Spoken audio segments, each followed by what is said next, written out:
High friends, welcome back to my channel. আর আজকের অনেক দিন পর আরেকটা ভিডিও আপলোড করছি, কারণ মাঝখানে কয়েকদিন আমি ভিডিও আপলোড করতে পারছিলাম না, কারণ আমার পরীক্ষা চলছিল। তো আজকের আবার একটা ভিডিও আপলোড করছি, যেটা কিনা হচ্ছে আবার ইলিশের খোঁজে পার্ট 2। এটা আমাদের রুমটা যেখানে আমরা ছিলাম।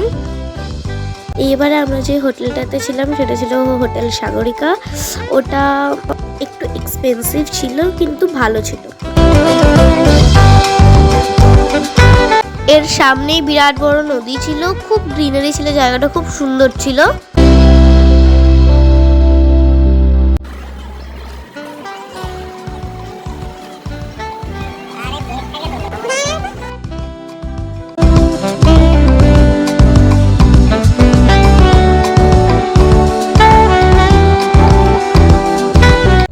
আমরা যে 3টে ইলিশ মাছ কিনেছিলাম তার মধ্যে থেকে দুটোর ওয়েট ছিল 1 কিলো 250, আর একটার ওয়েট ছিল 1 কিলো।